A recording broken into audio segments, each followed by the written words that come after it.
जय श्री कृष्णा। राधे राधे भक्तों, आप सभी का बहुत बहुत स्वागत है अपने YouTube चैनल पर। और आप सभी भक्तों को आज मैं एक ऐसी लीला सुनाऊंगी, बिल्कुल सत्य लीला कथा सुनाऊंगी, जिसे सुनकर आपका हृदय कांप उठेगा और आप अपनी आँखों के आंसू को रोक नहीं पाएंगे। भक्तों, लड्डू गोपाल की सेवा करने वालों की संख्या सिर्फ भारत में ही नहीं, पूरे विश्व में बढ़ती जा रही है। हमारे कृष्ण कन्हैया सभी के दिल पे राज कर रहे हैं। भक्तों का विश्वास हमारे ठाकुर जी के प्रति और भी गहरा होता जा रहा है। इस कलयुग में एक कृष्ण नाम ही ऐसा है जो हमें सभी पापों से मुक्ति दिलवा सकता है, जो हमें इस जीवन मृत्यु के चक्र से मुक्ति दिलवा सकते हैं। हमारे कृष्ण कन्हैया को मानने वालों की संख्या बढ़ती ही जा रही है। वहीं कुछ लोग ऐसे भी हैं जो हमारे भगवान को नहीं मानते, और अगर वो ऐसे में प्रभु को मानते भी हैं तो उनका स्वार्थ इसमें छिपा होता है।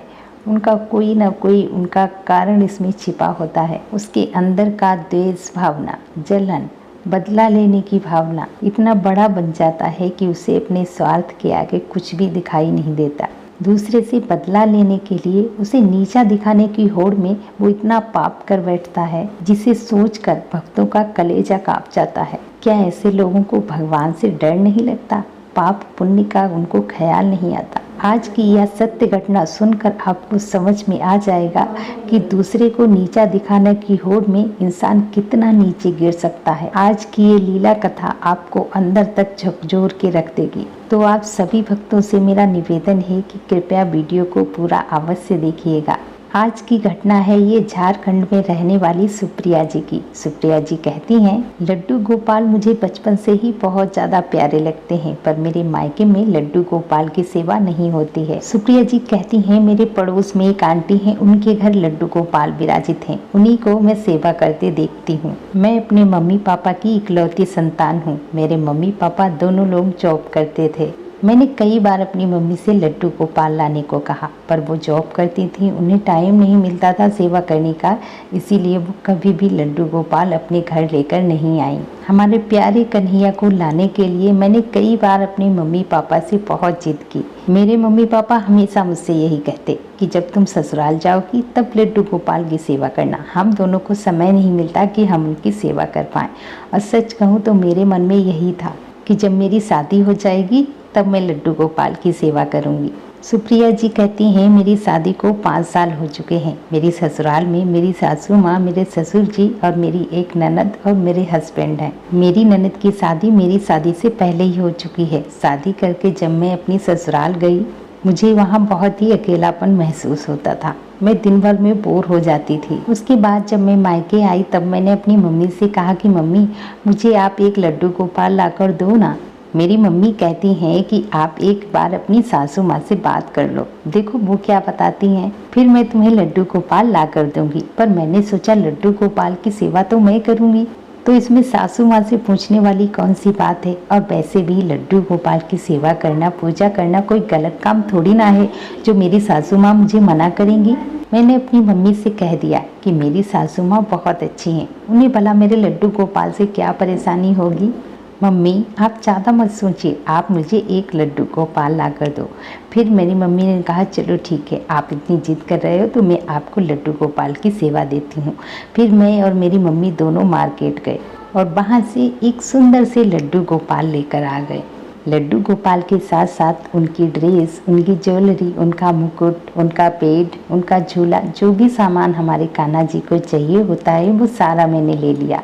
लड्डू गोपाल की सेवा पाकर मैं बहुत ही खुश थी और अपने प्यारे से कन्हैया को लेकर मैं अपनी ससुराल आ गई।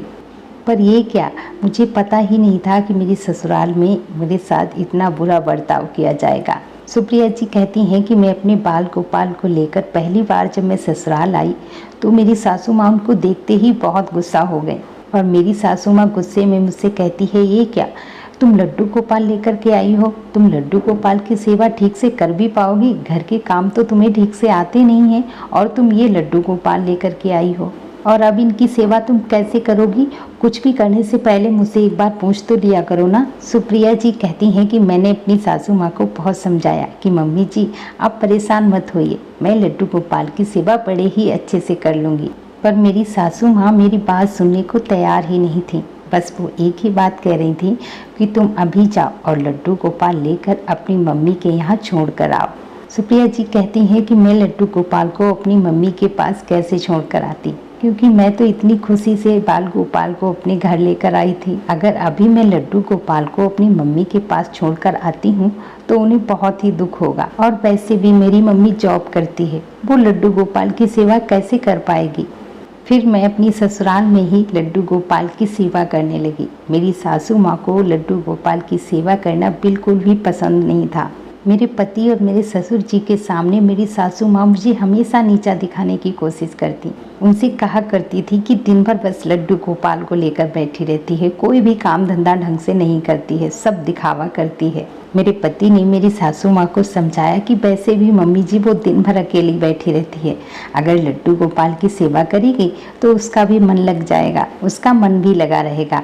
और वैसे भी अगर वो लड्डू गोपाल की सेवा अपने मन से कर रही है तो करने दो ना मम्मी। फिर मेरी सासू माँ मुझसे कुछ नहीं कहती और मन ही मन गुस्सा होती रहती है। सुप्रिया जी कहती हैं कि जब मैं लड्डू गोपाल की सेवा कर रही होती हूँ तभी मेरी सासू माँ कुछ ना कुछ मुझे काम बताती हैं, और अगर वह काम मैं ना कर पाऊँ या थोड़ा लेट हो जाऊँ तो मेरी सासू माँ चिल्ला चिल्ला कर मेरे ससुर जी और मेरे पति से कहती कि अब तुम ही लोग देखो, घर में कितना सारा काम पड़ा है और इससे काम कुछ भी नहीं होता है, ये लड्डू गोपाल को लेकर के बैठ जाती है, घर का कोई भी काम समय पे नहीं कर पाती है, और लड्डू गोपाल की सेवा करने के लिए इसके पास बहुत टाइम है। सुप्रिया जी कहती हैं कि ऐसे ही समय बीत रहा था। मैं अपनी सासू माँ की बातों पर ज़्यादा ध्यान नहीं देती थी, क्योंकि मैं जानती थी कि मैं अगर उनको जवाब दूंगी या घर का कोई काम नहीं करूंगी तो घर में कलेश पड़ेगा। इससे अच्छा तो चुप ही रहो, कम से कम ठाकुर जी की सेवा तो करने को मिली है। मैं समय पर घर के सारे काम निपटा लेती थी और उसके बाद मैं अपने ठाकुर जी की सेवा करती थी। और मेरे पति भी मुझसे हमेशा यही कहते कि तुम मम्मी जी की बातों का बुरा मत मानना, वो तो ऐसे ही कहती रहती हैं, और तुम घर के काम सारे समय पर करती रहना, जिससे मम्मी जी को कोई दिक्कत ना हो। और घर के काम जब तुम जल्दी जल्दी निपटा लोगी ना तो मम्मी जी भी तुमसे कुछ नहीं कहेंगी, फिर तुम आराम से अपने ठाकुर जी की सेवा करना। सुप्रिया जी कहती हैं कि मैं भी अपनी पति की ही बातें मानती थी, उनके कहे अनुसार ही चलती थी। इसी बीच में प्रेग्नेंट हो गई और मेरी तबीयत बहुत ही खराब रहने लगी। सुप्रिया जी कहती हैं कि सबसे बड़ी समस्या मेरे आगे यह थी कि अब इस अवस्था में मेरे ठाकुर जी की सेवा कौन करेगा। मैंने कई बार अपनी सासू माँ से कहा कि मम्मी जी लड्डू गोपाल की सेवा आप कर दीजिए ना, पर मेरी सासू माँ मुझे साफ मना कर देती। मेरी सासू माँ का साफ यही कहना था कि लड्डू गोपाल को तुम घर लेकर आई हो ना, तो इनकी सेवा तुम ही करोगी। मेरे पास इतना समय नहीं है कि मैं इनकी सेवा करूं, और मेरी इनकी सेवा में कोई रुचि नहीं है, वो मुझे साफ मना कर देती। सुप्रिया जी कहती हैं कि जब मेरी सासू माँ ने ठाकुर जी की सेवा के लिए मुझे मना कर दिया, फिर उसके बाद मैंने कभी भी अपनी सासू माँ से लड्डू गोपाल की सेवा के लिए नहीं कहा। सुप्रिया जी कहती हैं मुझसे जितना हो पाता था, जैसे मैं कर पाती थी वैसे मैं अपने ठाकुर जी की सेवा किया करती थी।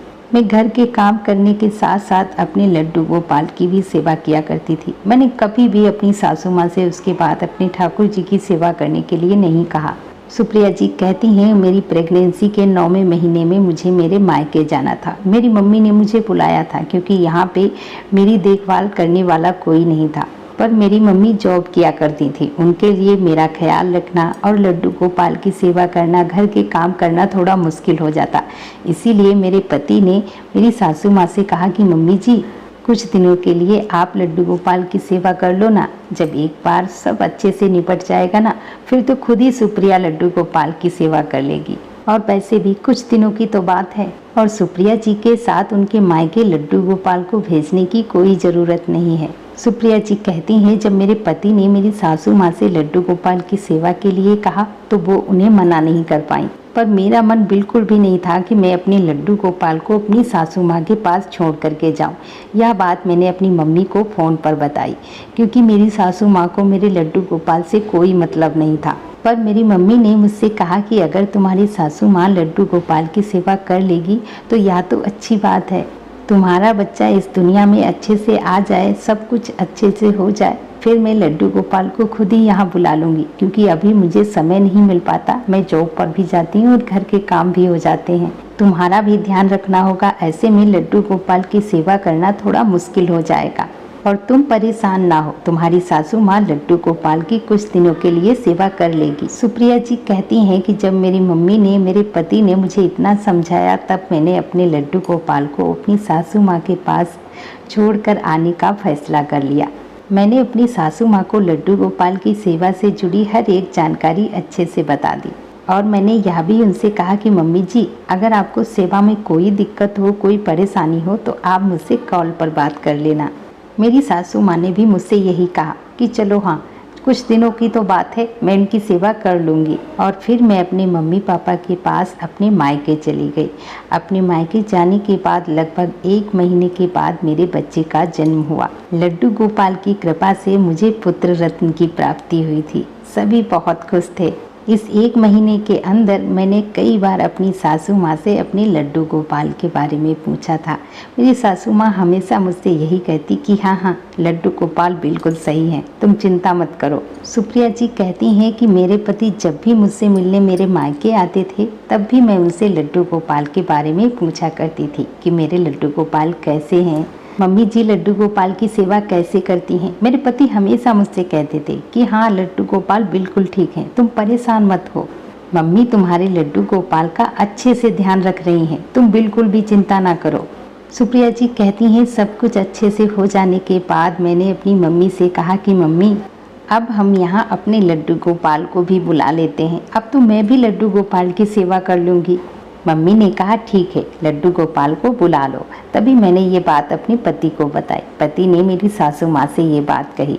मेरी सासू माँ ने कहा कि चलो लड्डू गोपाल को मैं लिए चलती हूँ, उधर से मैं बहू को भी देख करके आऊँगी और बच्चे को भी देख लूँगी और साथ में ये लड्डू गोपाल भी वहाँ पे छोड़ दूँगी। सुप्रिया जी कहती हैं कि अगले ही दिन मेरे पति और मेरी सासू माँ लड्डू गोपाल को लेकर बाइक से मेरे मायके आ रहे थे। मेरे ससुराल से मेरे मायके की दूरी लगभग 30 किलोमीटर है। मेरी सासू माँ ने मेरे लड्डू गोपाल को एक टोकरी में बिठाकर ऐसे ही पकड़ रखा था। मैं बहुत ज़्यादा खुश थी कि इतने दिनों के बाद मेरे लड्डू गोपाल मेरे पास आ रहे हैं। महीनों हो गए मैंने लड्डू गोपाल को देखा नहीं है। मैं मन में ही सोच रही थी कि आज मैं अपने लड्डू गोपाल को गोद में उठाऊंगी, मैं उनका बढ़िया सा श्रृंगार करूंगी। मैं मन ही मन बहुत ही ज़्यादा खुश हो रही थी और अपने लड्डू गोपाल के आने का बेसब्री से इंतज़ार कर रही थी। मैं अपने पति से कॉल पर बात करती हूँ कि आप पहुँचने वाले हो। वो कहते हैं हाँ, बस 10-5 मिनट में हम पहुंच जाएंगे।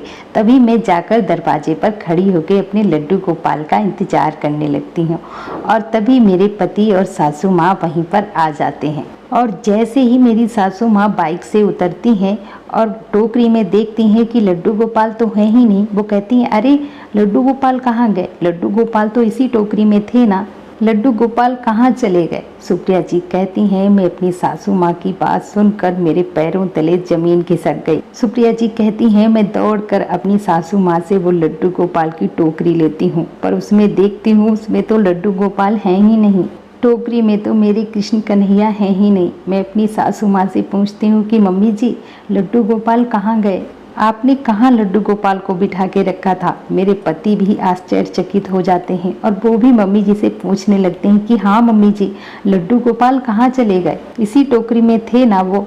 तभी मेरी सासू माँ कहती हैं और तभी मेरी सासू माँ दुखी होकर मुझसे कहती हैं कि मैंने तो लड्डू गोपाल को इसी टोकरी में रखा था, हो सकता है रास्ते में आते टाइम वो कहीं गिर गए हों। सुप्रिया जी कहती हैं कि मैं तो समझ ही नहीं पा रही थी। मैं अपनी सासू माँ की बात सुनते ही मेरा दिल बैठा जा रहा था, मेरे आंसू रुक ही नहीं रहे थे। मैं समझ ही नहीं पा रही थी कि मेरे बाल गोपाल रास्ते में कैसे गिर सकते हैं और अगर वो गिर भी गए तो क्या मेरी सासू माँ को जरा भी पता नहीं चला, ऐसा कैसे हो सकता है, या फिर उन्होंने ध्यान ही नहीं दिया। मैं रोते हुए अपने पति से कहती हूँ कि आप जिधर से आए हैं वहीं लौट करके जाइए और मेरे लड्डू गोपाल को ले करके आइए। मेरे पति भी बहुत परेशान थे कि अचानक से ये सब कैसे हो गया।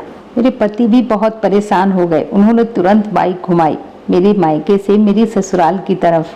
मेरे पति ने पूरे रास्ते देखा पर मेरे लड्डू गोपाल उन्हें कहीं नहीं मिले। मेरे मायके से मेरे ससुराल तक पूरा रास्ता उन्होंने देख लिया और वो फिर वापस लौट करके आ गए। सुप्रिया जी कहती हैं मेरा रो रो कर बुरा हाल था। मेरे छोटे से लड्डू गोपाल पता नहीं कहाँ गिर गए। सुप्रिया जी कहती हैं मेरे लड्डू गोपाल को कितनी चोट आई होगी, उन्हें कितनी तकलीफ हो रही होगी, ये सोच सोचकर मेरा बुरा हाल था।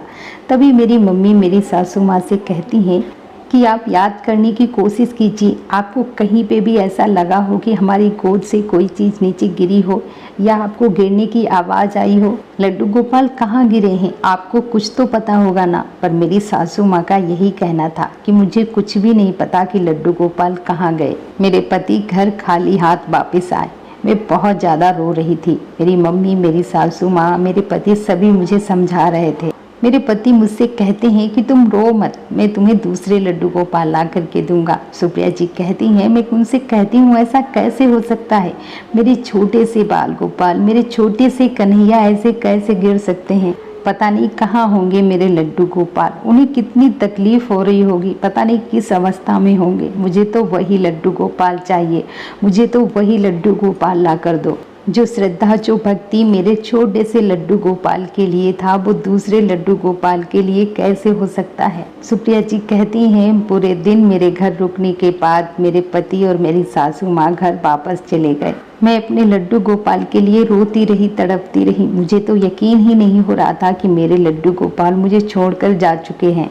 सुप्रिया जी कहती हैं कि कहीं ना कहीं मेरे मन में यह बात थी कि मेरे छोटे से लड्डू गोपाल मुझे छोड़कर ऐसे कैसे जा सकते हैं, और अगर वह रास्ते में गिर भी जाते तो क्या मेरी सासू माँ का जरा भी ध्यान नहीं जाता। सुप्रिया जी कहती हैं कहीं ना कहीं मेरे मन में यह बात थी कि मेरी सासू माँ मेरे लड्डू गोपाल को जरा भी पसंद नहीं करती थी। हो ना हो, इन सब के पीछे मेरी सासू माँ का ही हाथ है। कहीं मेरी सासू माँ ने मेरे लड्डू गोपाल के साथ कुछ बुरा तो नहीं किया। पर मैं ये सब बातें किसे बताऊं, ना ही मैं ये बातें अपने पति को बता सकती थी और ना ही मैं अपनी सासू माँ को बता सकती थी। मैं बहुत परेशान थी, तो उन्हें कितना बुरा लगता। ऐसे ही समय बीत रहा था, ऐसे ही 4 दिन बीत गए थे। पर मेरे मन में कहीं ना कहीं यह बात जरूर थी कि मेरे लड्डू गोपाल मुझे जरूर मिलेंगे। मैं अपना फ़ोन हमेशा अपने पास रखती थी। मेरे मन में कहीं ना कहीं ये लगता था कहीं मुझे कोई फ़ोन ना करे कि तुम्हारे लड्डू गोपाल मुझे मिले हैं। यह सब होना असंभव था, पर मेरे मन में कहीं ना कहीं यह बात थी। तभी मेरे साथ एक रात एक आश्चर्य कर देने वाली घटना घटी, जिसे सुनकर आप सबके रोंगटे खड़े हो जाएंगे। एक रात जब मैं अपने बच्चे के साथ सो रही थी, तभी रात के लगभग 1-1:30 बजे मुझे चौंका देने वाला सपना आता है। सुप्रिया जी कहती हैं कि मेरे ससुराल से मायके आने की तरफ रास्ते में एक मिठाई की दुकान है। वहाँ अक्सर हम रुककर मिठाई खरीदते हैं और कुछ खा पी लेते हैं। आज अपने सपने में मैं उसी मिठाई की दुकान को देख रही थी। मैं देखती हूँ कि उसी मिठाई की दुकान के सामने एक गड्ढे में मेरे छोटे से लड्डू गोपाल गिरे हुए हैं। मैं सोचने लगती हूँ कि मेरे लड्डू गोपाल इस गड्ढे में कैसे आए। सपने में ही मेरी आंखों से आंसू निकल रहे थे। मुझे मेरे लड्डू गोपाल के लिए बहुत ही बुरा लग रहा था। तभी मैं अपने सपने में देखती हूँ कि मेरे छोटे से लड्डू गोपाल रोते हुए मुझसे कहते हैं, मैया मुझे इस गड्ढे से बाहर निकालो ना मैया, मैया मुझे इस गड्ढे में बहुत ही तकलीफ हो रही है, मुझे अपने पास बुलाओ ना मैया, मुझे बहुत भूख लगी है, प्यास लगी है, मैं कब से यहाँ गिरा हूँ मैया, मुझे यहाँ से निकालो मैया, मुझे यहाँ से ले चलो। सुप्रिया जी कहती हैं कि मैं देखती हूँ मैं उस गड्ढे से बहुत दूर खड़ी हूँ और मैं देख रही हूँ और मैं चाह रही हूँ कि मैं उस गड्ढे के पास जाऊँ, लड्डू गोपाल को अपनी गोद में उठाऊँ, उनसे लाड लड़ाऊँ। मैं बहुत कोशिश कर रही थी, पर मैं अपने लड्डू गोपाल के पास कैसे पहुँचूँ। मैं अपने सपने की उस अवस्था में थी जहाँ से मैं चाह कर भी अपने हाथ पैर नहीं हिला पा रही थी। मेरी आंखों से बस आंसू बह रहे थे। मेरे लड्डू गोपाल गड्ढे में इतनी बुरी अवस्था में गिरे हैं। सुप्रिया जी कहती हैं जो दृश्य मैंने अपने सपने में देखा था, मेरे लड्डू गोपाल की वो बातें आज भी मेरे शरीर का रोम रोम कांप जाता है। सुप्रिया जी कहती हैं मैं अपने सपने में बहुत कोशिश करने के बाद भी मैं अपने आप को हिला नहीं पा रही थी। मैं अपने लड्डू गोपाल तक पहुंच नहीं पा रही थी, उन्हें अपनी गोद में उठा नहीं पा रही थी। जब बहुत कोशिश करने के बाद मैं हार जाती हूँ और मैं चिल्लाने लगती हूँ, तभी अचानक से मेरी आँख खुल जाती है। मेरी चिल्लाने की आवाज़ सुनकर मेरे मम्मी पापा मेरे पास दौड़ कर आते हैं। मैं लगातार रोए जा रही थी। मेरे मुंह से कोई आवाज़ ही नहीं निकल रही थी। मेरे मम्मी पापा मुझसे बार बार पूछते हैं कि बेटा क्या हुआ है, तुम रो क्यों रही हो, और इतनी रात गए तुम उठकर बैठकर रोने क्यों लगी हो। पर मेरे मुंह से एक भी शब्द नहीं निकल रहा था। फिर मेरी मम्मी ने मुझे पानी पिलाया। फिर कुछ देर के बाद मैंने अपने सपने की सारी बात अपने मम्मी पापा को बताई। मैंने तुरंत ही अपने पति को कॉल किया और उन्हें अपने सपने की सारी बात बताई। मेरे सपने की बात सुनकर सभी हैरान थे। किसी को भी यकीन नहीं हो रहा था कि ऐसा भी हो सकता है। सबको यही लग रहा था कि मेरा बस यह भ्रम है, मैं उनके बारे में सोचती रहती हूँ इसीलिए मुझे सपना आया है। पर कहीं ना कहीं मेरा मन जानता था, मेरे मन में यही था कि हो ना हो मेरे लड्डू गोपाल मुझे अवश्य मिलेंगे, वहीं होंगे मेरे लड्डू गोपाल। मेरे छोटे से कन्हैया ने मुझे उस अवस्था में सपने में दर्शन दिए हैं, तो जरूर मेरे कन्हैया वहीं होंगे। मैं अपने पति से फ़ोन पर कहती हूँ कि आप कल सुबह ही उस मिठाई की दुकान पर जाइए और उसके पास पड़ोस में देखिए, जरूर मेरे लड्डू गोपाल वहीं होंगे। मुझे पूरा यकीन है मेरे छोटे से कन्हैया वहीं होंगे और आपको मेरे लड्डू गोपाल वहीं अवश्य मिलेंगे। मेरी बार बार जिद करने पर, मेरे कहने पर मेरे पति मुझसे कहते हैं कि ठीक है, सुबह मैं उस मिठाई की दुकान पर जाकर देखता हूँ और तुम ज़्यादा परेशान ना हो, अभी तुम सो जाओ, मैं सुबह जाकर वहाँ देखता हूँ। अगले दिन मेरे पति सुबह सुबह ही उस दुकान पर गए जो मैंने सपने में देखी थी। उसके बाद जो घटना घटी वह किसी चमत्कार से कम नहीं थी। यह घटना बिल्कुल अविश्वसनीय था। मेरे लड्डू गोपाल मेरे पति को वहीं मिल गए और मेरे लड्डू गोपाल उसी जगह पर, उसी गड्ढे में गिरे थे जहाँ पर मैंने अपने पति को बताया था, जहाँ मैंने सपने में देखा था। मेरे पति मेरे लड्डू गोपाल को लेकर मेरे पास आए। मेरे लड्डू गोपाल, ये कैसी लीला है, ये आपका कैसा चमत्कार है। इस कलयुग में भी इतना मेरे ठाकुर जी चमत्कार करते हैं। मेरे पति जैसे ही मेरे मायके में पहुँचे, मैं दौड़कर अपने पति के पास जाती हूँ और मैं अपने लड्डू गोपाल को अपने पति से अपनी गोद में ले लेती हूँ और मैं रोने लगती हूँ। मैं देखती हूँ मेरे लड्डू गोपाल की पूरी पोशाक कीचड़ में सनी हुई है। सुप्रिया जी कहती हैं कि मेरी उम्मीद टूट चुकी थी कि मेरे लड्डू गोपाल मुझे वापस मिलेंगे, लेकिन मेरे लड्डू गोपाल के इस चमत्कार से वो मेरे पास आ गए हैं। यह मेरे लिए बड़े सौभाग्य की बात है। फिर मैं अपने लड्डू गोपाल को स्नान कराती हूँ, उनका विग्रह अच्छे से देखती हूँ कि कहीं पे मेरे ठाकुर जी को चोट तो नहीं लगी। पर कान्हा जी की कृपा से मेरे लड्डू गोपाल के विग्रह में एक खरोंच तक नहीं आई थी। फिर मैंने अपने लड्डू गोपाल को भोग लगाया। उसके बाद उन्हें अपने घर के मंदिर में विराजमान कर दिया। मेरे पति ने मेरी सासू माँ को कॉल किया और उन्हें पूरी बात बताई। मेरी सासू माँ बिल्कुल चुपचाप थीं, उन्होंने एक शब्द भी नहीं कहा। सुप्रिया जी कहती हैं कि मुझे यह बात आज तक समझ में नहीं आई कि मेरे लड्डू गोपाल अगर मेरी सासू माँ की टोकरी में से गिरते तो वह सड़क पर गिरते ना, इस तरह मिठाई की दुकान के पास गड्ढे में जाकर कैसे गिरे। सुप्रिया जी कहती हैं इस घटना के पीछे की सच्चाई क्या है मैं अच्छे से समझ चुकी हूँ। सुप्रिया जी कहती हैं फिर भी मैंने इस घटना के बारे में कोई भी बात किसी से नहीं कही। अगर मैं इस घटना के बारे में अपने पति से कोई भी बात कहती तो उन्हें बुरा लगेगा और मैं इस बात को और बढ़ाना नहीं चाहती थी। मैं नहीं चाहती थी कि मेरे घर में और कोई भी कलेश हो। मेरे लड्डू गोपाल मुझे मिल गए, इससे ज़्यादा खुशी की बात मेरे लिए और क्या हो सकती है।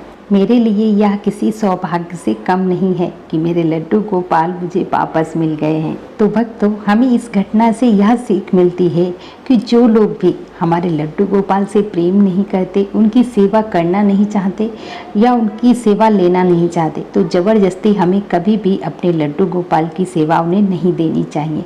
भले ही आप कैसे भी करें, कुछ भी करें, लेकिन अपने लड्डू गोपाल को उनको कभी ना दें। वो आपको नीचा दिखाने के लिए किसी भी हद तक जा सकते हैं, कुछ भी कर सकते हैं।